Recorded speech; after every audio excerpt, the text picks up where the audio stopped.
नमस्कार दोस्तों, मैं अविनाश दास रेशनल कबीर यूट्यूब चैनल में आप सबका हार्दिक स्वागत करता हूं। साथियों, यदि चैनल को सब्सक्राइब नहीं किए हैं सब्सक्राइब जरूर करें, शेयर करके अपने सभी ग्रुपों में सभी मित्रों तक पहुंचाएं, बेल आइकन को प्रेस करें, ऑल नोटिफिकेशन ऑन रखें ताकि हर नया डेट आप तक पहुंच सके। लाइक और कमेंट जरूर करें दोस्तों। आज मैं एक छोटी सी किताब लेकर आया हूँ। इसमें एक भजन है, वो भजन मैं आपके सामने रखूँगा। गुरु चेला संवाद की चटनी, ये चटनी वाला किताब है दोस्तों। इसके जो है लेखक हैं सदगुरु श्री लाल साहेब के शिष्य साधु राम लाल दास कृत। इसके संपादक हैं पंडित देवी प्रसाद पांडे और बाबू बैजनाथ प्रसाद बुकसेलर, राज दरवाजा, वाराणसी से ये प्रकाशित है दोस्तों। ये सब इस किताब का भजन है और लेखक ने क्या सुंदर भजन लिखा है। मुझे तो पसंद है भाई, आप पसंद नहीं होगा। क्या खराबी है आप जो है कमेंट बॉक्स में लिख करके जरूर मुझे सूचित करें। मुझे गाना नहीं आता, लेकिन इस भजन को देख करके लगता है कि मैं भी आज गुनगुनाऊं और आपके सामने रख रहा हूं। लूटे भारत जैसे देशवाई पंडित व बेईमान, लूटे भारत जैसे देशवाई पंडित व बेईमान, लूटे भारत जैसे कै देशवा पंडित बाबा हैं भूलान, पंडित बाबा हैं भूलान। 5 तत्व 25 प्रकृति 10 इंद्री परमान, ब्राह्मण क्षत्रिय वैश्य सुधर्मा फर्क न काहू दिखान। पुण्य कैसे बने महान, ये पंडित व बेईमान, लूटे भारत जैसे देशवाई पंडित व बेईमान। ई पंडित बाबा ई ब्राह्मण बाबा, ई पंडित व बेईमान, लूटे भारत जैसे देशवाई पंडित व बेईमान। पूर्वजों की निंदा करके लिख लिख धरिन पुराण, पैसा के लालच में पर के घर घन की हिन बयान। राखिन इज्जत ना ठिकानी, पंडित व बेईमान, लूटे भारत जी से देशवा ये पंडित व बेईमान। दोस्तों, यहाँ पर लेखक ने बताने की कोशिश किया है कि भारत जैसे भोले भाले लोगों का देश ब्राह्मणों के द्वारा सदियों से लूटा जा रहा है और लूटने के लिए मानसिक शोषण का ये प्रयोग करते हैं। इसमें इन्होंने बताया है, पुराने संत थे उस समय जैसा ज्ञान चलता था, जैसा विज्ञान चलता था, उसके अनुसार बहुत बढ़िया बात बताया है। 5 तत्व मिट्टी पानी आग हवा और आकाश, इसको पहले जमाने में वैज्ञानिक के द्वारा तत्वों की खोज नहीं हुई थी, इसी को संसार के प्रकृति के मूल तत्व माना जाता था। उसी के आधार पर इन्होंने लिखा है कि 5 तत्व और इसकी 25 प्रकृति, हर तत्वों की 5-5 प्रकृतियां लिखी गई है। यहाँ पर इन्होंने बताने का कोशिश किया है दोस्तों, ब्राह्मण क्षत्रिय वैश्य शूद्र में इस 5 तत्वों के 25 प्रकृतियों के शरीर में उपस्थिति में कोई अंतर नहीं। फिर भी ये जो है अपने को दूसरों से महान बताने की कोशिश करते हैं भाई। तो इनके महान होने का लक्षण क्या है, इस पर इन्होंने प्रश्न खड़ा किया है दोस्तों। फिर आगे दूसरा नंबर में कहते हैं, पूर्वजों की निंदा करके लिख लिख धरिन पुराण। अपने ही पुरखों के निंदा पुराणों में लिख रखे हैं। अरे कम से कम अपने पुरखों को बकस देते, विष्णु जो इनका प्रमुख पुरखा है, उसको जालंधर की पत्नी वृंदा का बलात्कार करते हुए दिखा दिया। कृष्ण जो इनके प्रमुख पुरखा में से एक है, अनेक स्त्रियों के साथ बलात्कार करते हुए, छल कपट करते हुए दिखा दिया गया। जुआरी का मदद करते हुए दिखा दिया गया। बिना युद्ध के, जहां युद्ध की जरूरत नहीं है वहां लड़ाई झगड़ा भाई भाई में पैदा करते हुए दिखा दिया गया। यानी अपने ही पुरखों के निंदा करते हुए दिखाए लोग। राम को गर्भवती पत्नी को जंगल में छोड़वा दिया और जो है निर्दोष संबुक संत को हत्या करते दिखा दिया। अनेक प्राणियों को जंगल में घूम घूम करके निर्दोष मूक पशुओं को मारते गिराते हुए दिखा दिया।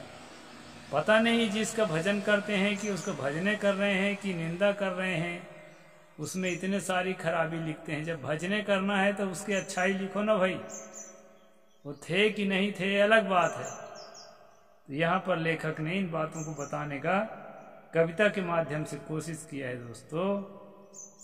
आगे कहते हैं, जौन द्वार से पंडित आए उसी द्वार जग जान, द्वार द्वार में अंतर नाही पंडित कैसे महान, यह है ठगुओं की ठगान, ये पंडित व बेईमान, लूटे भारत जैसे देश वाये पंडित व बेईमान। अगर कहो जाति गुरु पूजा तो रावण क्यों मारा, ब्राह्मण कुल में जन्म लिया था केवल कर्म बिगाड़ा, वह तो रहा जाति का सारा, आई पंडित व बेईमान, लूटे भारत जैसे देश वाये पंडित व बेईमान। यहाँ पर दोस्तों बताने की कोशिश किया है कि जिस दरवाजे से, जिस योनि मार्ग से आम जनता जन्म लेता है, उसी योनि मार्ग से ब्राह्मण भी जन्म लेता है। ऊपर बताया था कि जिन चीज़ों से आदमी का शरीर बना है उसी चीज़ों से ब्राह्मण भी का शरीर बना है, तो काहे का ऊंचा कहलाने लगा भाई। और इसमें बता रहे हैं कि एक ही तरह से जन्म प्रक्रिया से, स्त्री पुरुष संबंध से गर्भ ठहरता है और एक ही रास्ता है सबके जन्म लेने के लिए। उसी रास्ता से जन्म लेकर के फिर कैसे अपने को बड़ा जाति मान लिया। फिर अगर दूसरा प्रश्न में कहते हैं, अगर जाति के हिसाब से पूज्यता सही है तो रावण को हत्या नहीं करना चाहिए था। रावण तो ऊंची जाति का था, कर्म का तो कोई महत्व नहीं है, आप जाति का ही महत्व है आपके धर्म में। तो इस बात को जो है जाति के नाम से ठगा जा रहा है, ऐसा लेखक जो है दोस्तों इसमें हमें जगाने का कोशिश कर रहा है। आगे कहते हैं, जगत गुरु यह ब्राह्मण बन के ठग ठग धन को खाई, ब्राह्मण नहीं कही जो मानो यह है पूर कसाई, इसको कभी न पूजो भाई पंडित व बेईमान, लूटे भारत जैसे देश वाये पंडित व बेईमान। इसमें बड़ा गजब की बात बताया है दोस्तों। अपने आप को संसार का गुरु, जन्मजात गुरु, जगत गुरु ब्राह्मण बता करके पूरे संसार का गुरु घोषित करता है, जबकि इसके पड़ोस में भी इसको कोई गुरु मानने को लिए तैयार नहीं है। अब कहता है पूरे संसार का गुरु हूँ, और तो और है उसके बच्चे मानने को तैयार नहीं है। आज के आधुनिक बच्चा जो है ना, उसका बेटा ही गुरु मानने को तैयार नहीं है। ऐसे जगत गुरु है। यहाँ पर लेखक ने लिखा है, जगत गुरु यह ब्राह्मण बन के ठग ठग धन को खाई, लोगों को बेवकूफ बना करके ठग ठग के और उसके धन को खाता रहता है।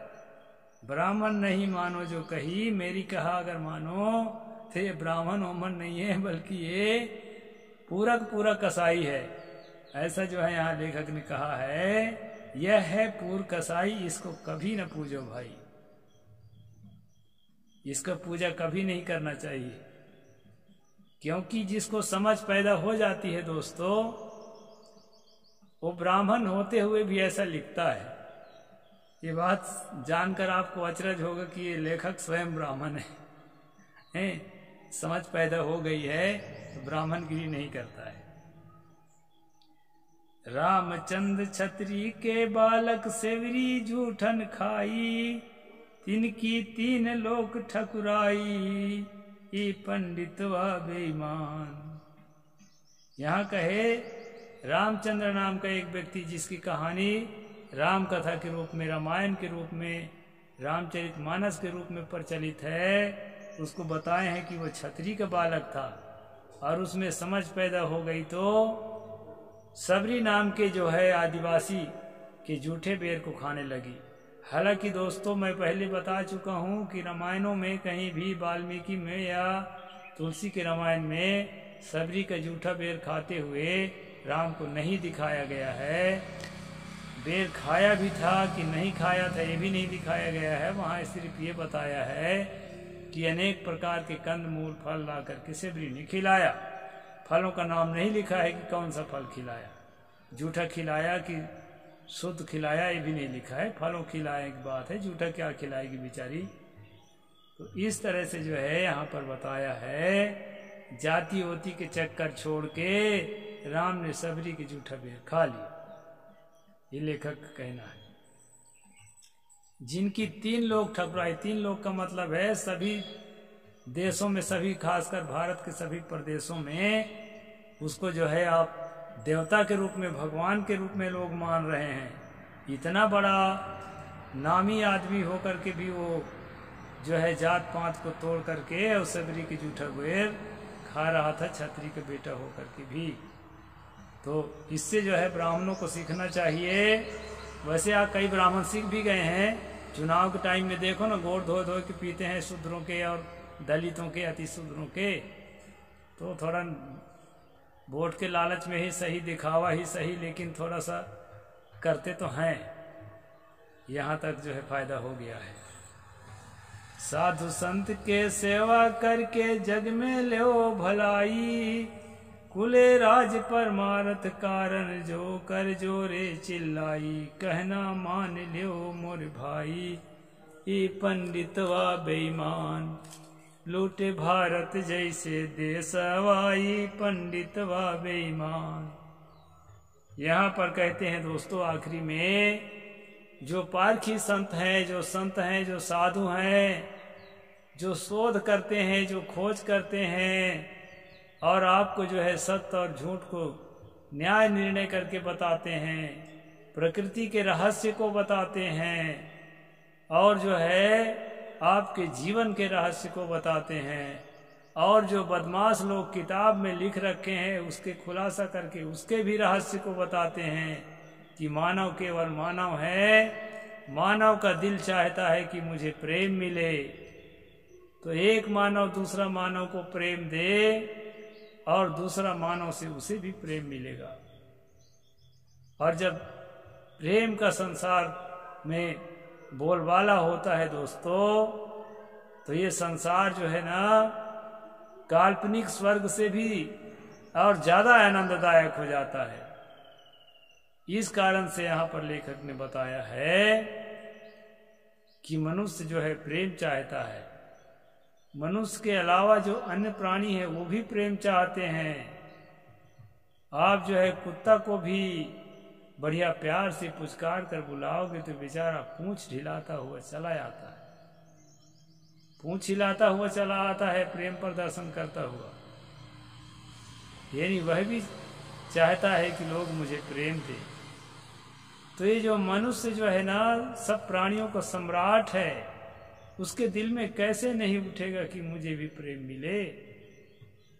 और वो चाहता है प्रेम और उसको हम देते हैं नफरत, उसको हम देते हैं प्रताड़ना, उसको हम हे दृष्टि से देखते हैं, उसको हम जो है अपमानित करते हैं, तिरस्कार करते हैं, उसको घोड़ी चढ़ने से हत्या कर देते हैं, मूछ रखने से हत्या कर देते हैं, घड़ा छू जाने से हत्या कर देते हैं, उसके बहू बेटियों को हम पकड़कर सामूहिक बलात्कार करते हैं, नंगा घुमाते हैं, तो बताइए तो भला उसका दिल क्या बोलेगा।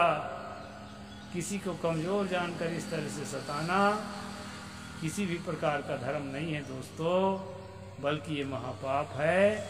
और इस महापाप को जो धर्म कहते हैं, ऐसे धर्म को लात मार देना चाहिए और जो है ऐसे धर्म अपनाना चाहिए जिसमें मानवता को धर्म कहा गया है, मानवीय मूल्यों के अवहेलना को धर्म जिसमें नहीं कहा गया है, ऐसे को अपनाना चाहिए। कोई बुरा नहीं है धर्मांतरण करना, अच्छे धर्म को अगर अपनाते हैं तो। और एक दलदल से निकलकर दूसरे दलदल में कूदते हैं, एक नरक से निकलकर दूसरे नरक में कूदते हैं, तो एक धर्म से दूसरे धर्म में जाना किसी फायदे का नहीं है। एक तो फिर ऐसा नहीं कर सकते तो एथिस्ट हो जाए, रेशनल हो जाए, धर्म वरम के चक्कर छोड़े। अफीम का गोला है, बिना धर्म के भी नैतिकता को पालन किया जा सकता है और अंधविश्वास से, पाखंड से, आडंबर से मुक्त रहा जा सकता है। इस प्रकार से दोस्तों लेखक ने जो कविता लिखा है, लूटे भारत जैसे देशवा ये पंडित व बेईमान, ये पृष्ठ नंबर 49 में है। और जो है ये किताब जो है गुरु चेला संवाद की चटनी, ये बहुत सुंदर किताब है दोस्तों। इसमें से 2-4 पद जरूर बोलूँगा मैं आप लोगों के सामने, पूरा तो नहीं बोलूँगा क्योंकि पुराने ज़माने का पुरानी सोच के आधार पर कुछ बातें ऐसी हैं जो रेशनल नहीं भी हो सकती हैं, लेकिन अधिकतम बातें मानवता के हित में हैं, तो ज़रूर मैं रखूँगा।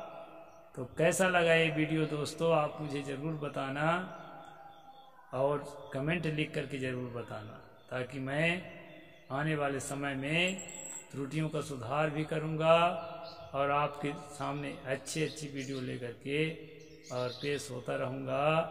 साहिब बंदगी, जय जोहार, जय भीम, जय भारत।